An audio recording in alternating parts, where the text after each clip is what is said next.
नमस्कार मित्रों। जो शिक्षक पात्रता परीक्षा की तैयारी कर रहे हैं यानी L1 और L2 रीट मेंस की, उनके लिए ये जो कार्यालय संयुक्त निदेशक स्कूल शिक्षा बीकानेर संभाग का ये जो पत्र है, ये आपके लिए एक अच्छी खबर हो सकती है। क्योंकि आपको पता ही है कि अभी जो भर्ती आ रखी है, तो उसकी एग्ज़ाम डेट तो फिक्स हो रखी है 17 जनवरी। मगर अभी तक विस्तृत विज्ञापन नहीं आया है, नए ही फॉर्म भरवाने शुरू किए गए हैं। केवल शॉर्ट नोटिफिकेशन आया है और उसमें भी L1 के तो पता चलो फिर भी मान लेते हैं कि 5,000 है, जो कि ठीक है।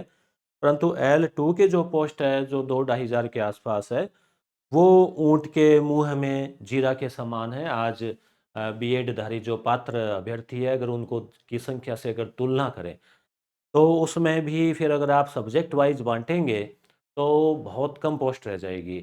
तो इससे विद्यार्थी काफ़ी चिंतित है कि भाई तैयारी करनी भी पड़ेगी। कोई करें क्या, एग्ज़ाम सामने है, तो ये थोड़ी है कि वैकेंसी हाथ से जाने देंगे। मगर बार-बार ये आ रहा है कि भाई पोस्ट बढ़ाई जाए, तो उसमें ये बात आ रही थी कि भाई डीपीसी नहीं हो रही है। अगर डीपीसी हो जाए ग्रेड 3 से ग्रेड 2 में, तो वो पीछे पोस्ट खाली हो जाएगी। तो एक बड़ी भर्ती जो है, वो आ सकती है। तो ये ही आज ही का आदेश है, शिक्षा ग्रुप में उसमें आया था। इसमें आप देख पा रहे हैं, चर्चा जो है आपको इसकी कर लेते हैं।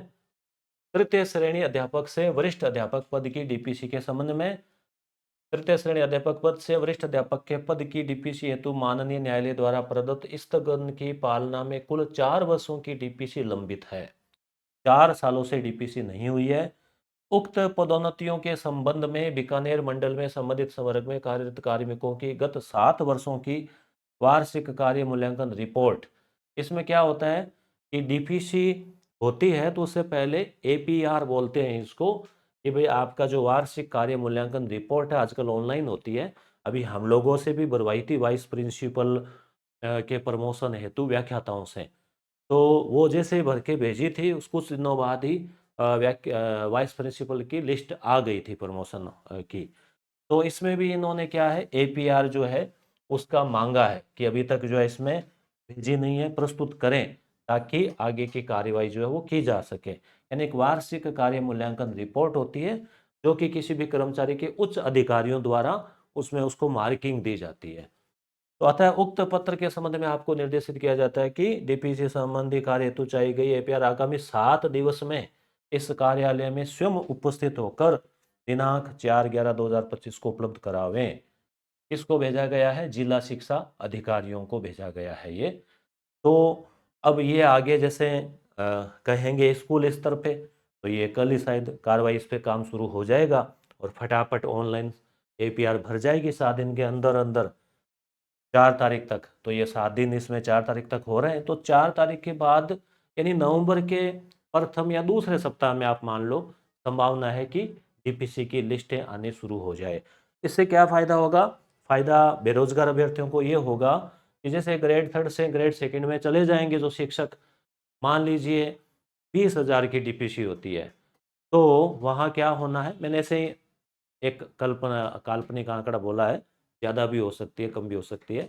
तो इसमें ये है कि आधे पद जो है वो सीधी भर्ती से भरे जाएँगे उसमें से। और यहाँ तो क्या है, यहाँ तो पूरे ही पद भरे जाने हैं। नॉर्मली बाकी जगह आधे क्यों, पूरे क्यों? क्योंकि फिर ग्रेड 3 पे तो ऐसा कोई है नहीं कैडर, L1 वाले जो है इस पे आ नहीं सकते। तो इसलिए यहाँ कोई ऐसा सिस्टम नहीं, तो यहाँ सारे पद ही जो है सीधी भर्ती से ही भरे जाने हैं। क्योंकि L1 वाले प्रमोट होके L2 में नहीं जाते। तो L2 की जो भर्ती है वो फिर पूरी की पूरी फ्रेश आनी है। इसलिए एक बड़ी भर्ती जो है वो आपके आने की इसमें पूरी पूरी संभावना बन जाती है। तो आप तैयारी को जो है ऐसे विराम नहीं दें, ब्रेक नहीं दें, जारी रखें अभी जितनी भी पोस्ट है उसके लिए। साथ ही जो पिछली भर्ती हुई थी 2022 में, इसके एग्ज़ाम 2023 में हुए थे, आलोक राज जी का आपने एक वीडियो देखा होगा, सिलेबस को लेकर उनसे चर्चा की गई, तो उन्होंने कहा लगभग वही सिलेबस रहना है, हल्का-फुल्का कुछ बदलाव हो सकता है। और ये तारीख 17 जनवरी इसलिए मान के चल रहे हैं क्योंकि ये जो विज्ञप्ति है ना संस्कृत विभाग की और L1 की बड़ी भर्ती जो है, वो बड़ी भर्ती तो क्या कहेंगे, पर 5,000 ज़्यादा है तुलनात्मक रूप से, तो 5,000 L1 के, बाकी तो विद्यार्थियों के हिसाब से तो बहुत कम है। तो ये जो है 7,500 उसकी परीक्षा की बात वो 17 जनवरी कर रहे हैं।